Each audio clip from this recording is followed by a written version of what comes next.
உங்களுக்கு வயது 60க்கு மேலே ஆயிருச்சா? 60 வயதிற்கு மேற்பட்டவர்களுக்கு தமிழ்நாட்டில் மிக மிக முக்கியமான மகிழ்ச்சியான அறிவிப்புகள் இப்போ வெளியிட்டிருக்காங்க. ஒரு ஹாப்பி நியூஸ் அப்படின்னே சொல்லலாம். இந்தியாவின் மூத்த குடிமக்கள் அனைவருக்கும் மகிழ்ச்சியான அறிவிப்பு வெளியாகி உள்ளது. பிரதமர் நரேந்திர மோடி அவர்கள் இந்த மகிழ்ச்சியான அறிவிப்பை வெளியிட்டுள்ளார். இதை பத்தின கூடுதல் விவரங்கள் தான் இந்த வீடியோல தெளிவா நம்ம பார்க்க போறோம். இந்த செய்தி பாத்தீங்க அப்படின்னா உங்களுக்கு மிகவும் பயனுள்ள செய்தியா இருக்கும். அதாவது பாத்தீங்க அப்படின்னா உங்களுக்கு 2 முக்கியமான மற்றும் மகிழ்ச்சியான அறிவிப்பை வெளியிட்டிருக்காங்க.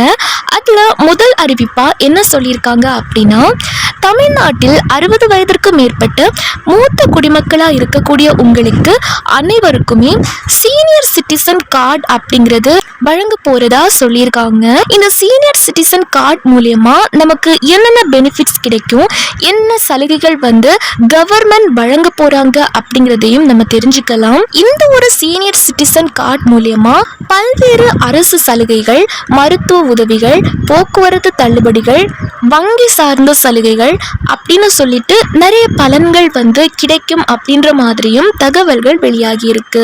ஸோ இந்த சீனியர் சிட்டிசன் கார்டை நம்ம எப்படி பெறணும், இதற்கான தகுதி என்ன, தேவையான ஆவணங்கள், இதை பற்றி டீட்டெயில்டாக நம்ம பார்க்கலாம். திருச்சியில் வசிக்கும் கமலா அம்மா அவர்களுக்கு 62 வயது ஆகிறது. கமலா அம்மா சீனியர் சிட்டிசன் கார்டு வாங்குறாங்க. சீனியர் சிட்டிசன் கார்டு அவங்களுக்கு கிடைக்குது. ஸோ அவங்களுக்கு பார்த்தீங்க அப்படின்னா அரசு பேருந்தில் பயணிக்கும் போது 50% தள்ளுபடி அப்படிங்கிறது கிடைக்குது. அதே மாதிரி மருத்துவமனையில் சிகிச்சை பெறுவதற்கும் முன்னுரிமை வழங்கப்படுது. ஸோ இவங்களுக்கு இந்த மாதிரி பெனிஃபிட்ஸ் கிடைச்சிருக்கு. இன்னும் சில பேருக்கு பார்த்தீங்க அப்படின்னா சென்னை நகரில் வசிக்கும் ராமசாமி ஐயா அவர்களுக்கு 65 வயது ஆகிறது. இவரும் பார்த்தீங்க அப்படின்னா சீனியர் சிட்டிசன் கார்டு வாங்கியிருக்காரு. ஸோ அதன் மூலியமா மாதாந்திர ஓய்வூதியம் இவருக்கு கிடைச்சிட்டு இருக்கு. ஸோ இதனால குடும்ப செலவுகளை சுலபமாக நடத்த முடிகிறது அப்படிங்கிற மாதிரி இவர் சொல்லியிருக்காரு. இந்த மாதிரி ஆயிரக்கணக்கான மூத்த குடிமக்கள் ஏற்கனவே இந்த சீனியர் சிட்டிசன் கார்டுக்கு பதிவு பண்ணியிருக்காங்க. ஸோ இதன் மூலியமா மருத்துவம், போக்குவரத்து, ஓய்வூதியம் இந்த மாதிரி நேரடி நன்மைகள் கிடைக்கிறது மூலியமா குடும்பங்களோட நிதி சுமை அப்படிங்கிறது குறைகிறது. இது மட்டும் இல்லாம மூத்த குடிமக்களுக்கான தேசிய அளவிலான உதவி எண் கொடுத்திருக்காங்க. ஸோ அந்த நம்பருக்கு நீங்க கால் பண்ணி தகவல்கள் அனைத்தையுமே பெற முடியும். எங்கேயும் போகாம வீட்டில் இருந்துட்டு நீங்க கால் பண்ணியும் கேட்கலாம். 14567 அப்படிங்கிற நம்பருக்கு கால் பண்ணி கேட்டால் போதும். இந்த சீனியர் சிட்டிசன் கார்டை பெறதுக்கான தகுதி என்ன அப்படின்னா, எலிஜிபிலிட்டி எந்த மாதிரி கொடுத்துருக்காங்க அப்படின்னா, உங்களுக்கு 60 வயது ஆனால் போதும் அப்படிங்கிற மாதிரி சொல்லியிருக்காங்க. 60 வயது அல்லது அதற்கு மேல் இருக்கீங்க அப்படின்னா உங்களுக்கு வயது 63 ஆகுது, 68 ஆகுது, 70 வயதுல இருக்கீங்க. ஸோ இந்த மாதிரி அனைவருக்குமே இந்த சீனியர் சிட்டிசன் கார்டு அப்படிங்கிறது கவர்மெண்டால வழங்கப்படுது. இதற்கான இன்னொரு தகுதி அப்படின்னா நீங்க தமிழ்நாட்டில் வசிப்பவர்களாக இருக்க வேண்டும் அப்படின்னு சொல்லியிருக்காங்க. மற்றும் அரசு திட்டங்களில் சலுகைகளை பெற விரும்புபவர்கள் அனைவரும் விண்ணப்பிக்கலாம் அப்படின்னு சொல்லியிருக்காங்க. இந்த சீனியர் சிட்டிசன் கார்டு நம்ம வாங்கிட்டோம் அப்படின்னா இதன் மூலம் கிடைக்கும் நன்மைகள் என்ன அப்படின்னா, மூத்த குடிமக்கள் ஓய்வூதியம் கிடைக்கும் அப்படின்னு சொல்லியிருக்காங்க. சமூக பாதுகாப்பு திட்டங்கள், அரசு அலுவலகங்களில் முன்னுரிமை சேவை, மருத்துவ சலுகைகள், அரசு மருத்துவமனைகளில் முன்னுரிமை, போக்குவரத்து சலுகைகள், அதாவது பேருந்துலையும் ரயில் பயணத்திலையும் தள்ளுபடி அப்படின்னு சொல்லிட்டு நிறைய பெனிஃபிட்ஸ் சொல்லியிருக்காங்க. இது எல்லாமே இந்த சீனியர் சிட்டிசன் கார்டு மூலியமா வழங்கப்படும் அப்படிங்கிறதையும் சொல்லியிருக்காங்க. இந்த சீனியர் சிட்டிசன் கார்டை நம்ம எப்படி பெறணும் அப்படின்னா, இப்போ திருச்சியில் வசிக்கக்கூடிய கமலா அம்மா அவர்கள் என்னென்ன ஆவணங்கள் எடுத்துட்டு போயிருக்காங்க அப்படின்னா, கமலா அம்மா அவங்க தங்களோட வயது சான்று எடுத்துட்டு போயிருக்காங்க. பிறப்பு சான்றிதழ் கொண்டு போயிருக்காங்க. சப்போஸ் உங்ககிட்ட பிறப்பு சான்றிதழ் இல்லை அப்படின்னா டிசி இருக்கும் பார்த்தீங்களா, டிரான்ஸ்ஃபர் சர்டிஃபிகேட் நீங்கள் எடுத்துகிட்டு போகலாம். அப்படி இல்லாட்டி அல்லது பாஸ்போர்ட் சமர்ப்பிக்கலாம். அடுத்ததாக கமலா அம்மா என்ன எடுத்துகிட்டு போயிருக்காங்க அப்படின்னா அடையாள அட்டை எடுத்துகிட்டு போயிருக்காங்க.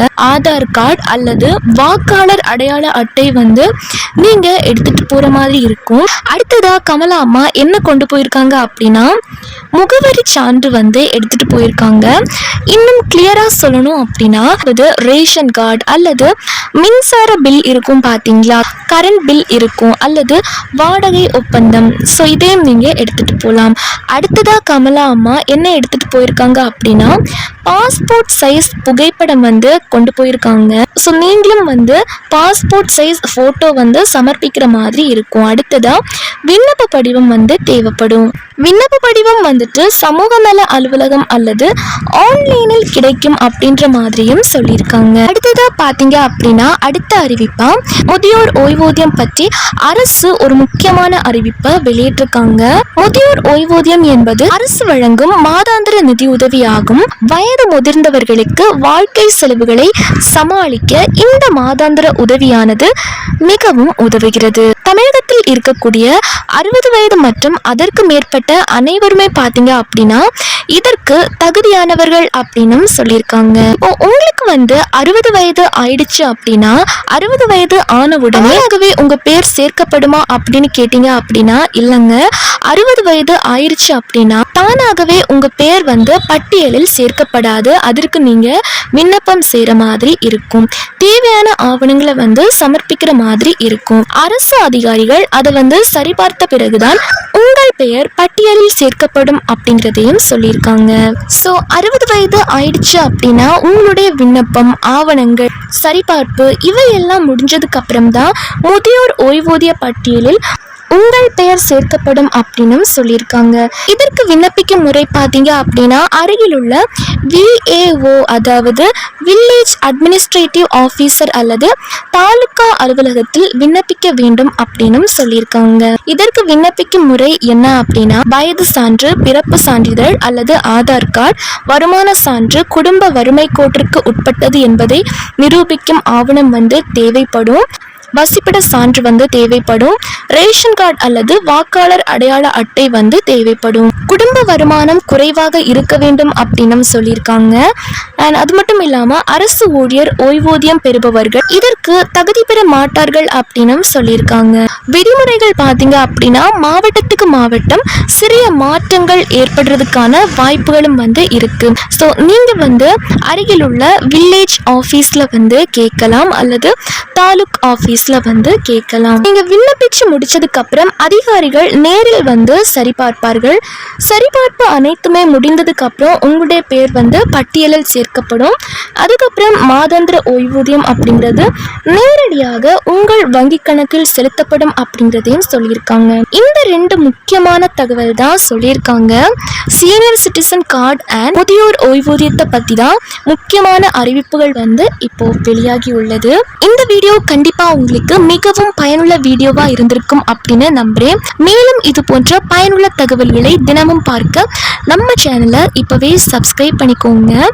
கூடவே இந்த வீடியோவை லைக் பண்ணவும் மறந்துடாதீங்க.